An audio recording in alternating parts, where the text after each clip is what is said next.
When I was in high school, I finished third at our state meet in cross country. I was super pumped about that. I never made it to Foot Locker Nationals or NXN, which are those two biggest races in high school, but I was a solid cross country runner throughout high school. But as soon as I got to college, I was not a good cross country runner compared to what I was in high school. And that's because I was really good at more of like the middle distance stuff, like the 800, the 1500, the mile. But college cross country was brutal because it is 8 kilometers instead of 5 kilometers. And then at the big meets, it's 10 kilometers. So it's twice the length of your high school 5K. And it took me 5 years of college to finally figure out how to run a good 10K. Our story starts my junior year in college when I was on the cross country team for the first time at Georgetown University. The race I'm going to be talking about today actually happened in this jersey. But before we tell that story, I obviously want to give a shout out to Ketone IQ. You guys know I've been working with Ketone IQ for well over a year now. I absolutely love all of their products. In particular, one of their newer products is this caffeinated ketone drink. It actually tastes good. I know a big complaint that people have is that ketones don't taste good. This doesn't taste bad at all, and it also has 100 milligrams of caffeine. So I love to rip one of these shots right before or right after I work out. It helps so much. You see so many athletes using Ketone IQ in the cycling world, the track world, the road running world, the trail world. Everyone is using Ketone IQ because it really helps. Personally, I think that Ketone IQ is super helpful to take post-workout. I take it post-workout 4 to 5 times a week, and it really helps with my recovery, and recovery is everything if you're trying to stay healthy. Just a big shout out to Ketone IQ, guys. Thank you, Ketone IQ. I actually did compete at the national meet as a sophomore, but I didn't contribute to the team at all, and I did not help us get to nationals. And I finished 247th place at nationals, so I almost came in last place.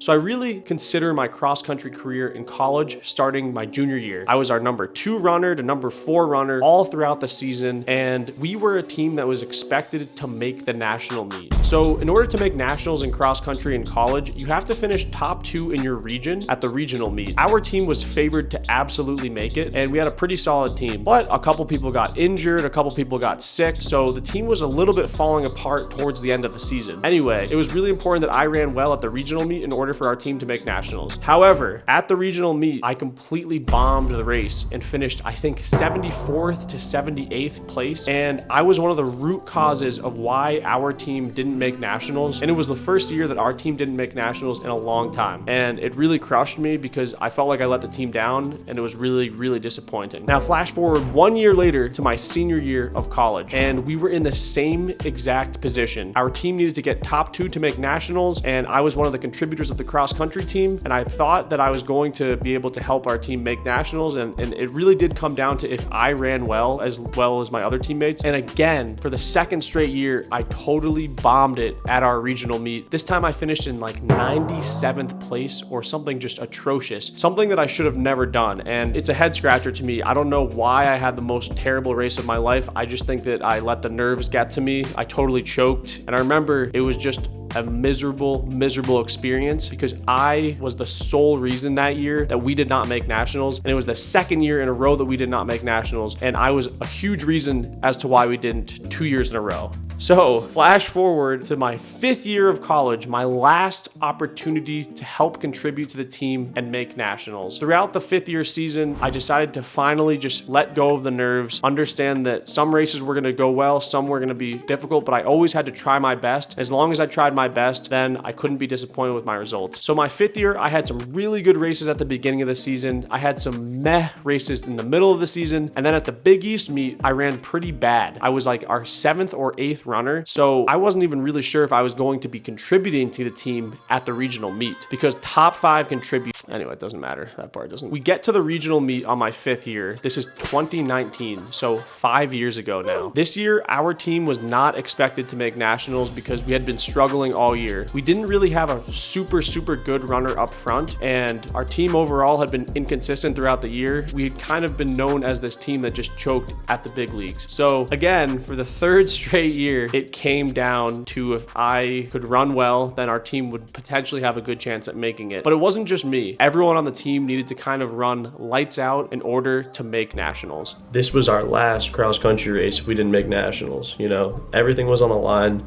highest of the pressures, and we just had to go out and send it. So the race went out, and instead of going to the front, I kind of ran in the middle of the pack because I was really trying to be cautious, because it's 10,000 meters, which is super, super long. As you guys know, that's twice the length of a 5K. So I wanted to not go out too fast and then blow up in the middle of the race. So we got to about 4 or 5K into the race, and I slowly worked my way up to the front, and then found myself at the very front of the race with about 5 or 6 other runners. And it was the most exhilarating feeling of all time because I was running out of my head. I had no place running up front. I was always a solid cross-country runner to some extent, but I should never have been in a position where I could be running up front like that. But I don't even know what happened, I was running up front. So I was hanging on to the front with this big group until around 8 kilometers into the race. And then the big heavy hitters really started to push the pace and run away from me. And I can tell you with certainty that this last 2 kilometers was the most painful 2 kilometers I've ever run in a cross-country race in my entire life. But I was able to just keep hanging on, and there were some people passing me here and there, and I was trying to fight as hard as I could. But when it was all said and done, I finished in 8th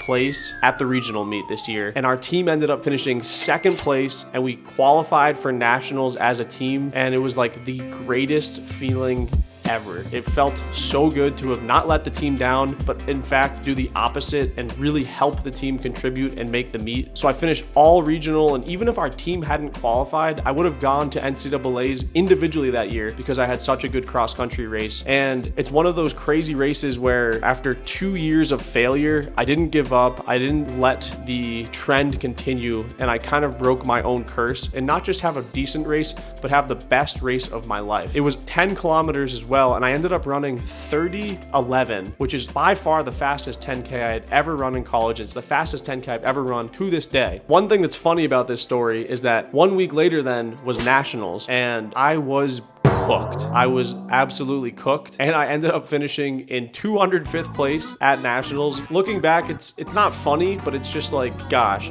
cross country is so unrelenting, and you can have the best race of your life 1 week, and then the next week you could still not be recovered and still struggle that hard at nationals and only finish in 205th place. Now, if you're ever a runner that gets the opportunity to run Division I nationals, you'll know that it's just so competitive. I genuinely think it's one of the most competitive events in all NCAA sports, and trying to be an All-American at the NCAA level in cross country is unbelievably hard, especially because we have a lot of Europeans, Africans, Australians, New Zealand runners. There's runners from all over the world. So it's not just like you're racing Americans, you're racing everybody. And know that you're gonna have races that are really bad sometimes, but that doesn't mean that you can never have a good race again. And you can redeem yourself. You can come back from being a reason that your team didn't do something special to being one of the reasons that your team was able to do something special. Now, our team didn't end up doing really that well at the NCAA meet, but it's a really cool experience to even be able to qualify. So we are super, super happy about that. I thought after the regional meet that I could potentially be an All-American at the national meet, but I still only finished in 205th place. So again, it just shows how wildly competitive it is. I guess another moral is, even if things aren't easy for you and you don't get good at them for a while, it doesn't mean that you can't eventually get to where you want to be. Everything is relative at the end of the day, and as long as you can create a storyline in your head that you're happy with, then you should be proud of your own goals that you accomplish and proud of the things that you go out and try to achieve. Because I can tell you this with certainty, cross country is not linear in terms of your progression. It goes up, it goes down, just like the courses. It's hilly, it's hard, and there's no shortcuts. My freshman year, I was terrible at cross country. My sophomore year, I was terrible at cross country. My junior year, I was okay. My senior year, I was okay. My 5th year, I was finally decent. I was finally pretty good. So it took me 5 years to get pretty good at cross country. Very few people just figure it out from the gun. So don't freak out if it's really hard and a lot harder than you thought it would be and not as fun as you thought it would be. That's okay, because at the end of the day, you can still get to where you want to be. It just might take some time. I hope you enjoyed this video, and we'll see you in the next one.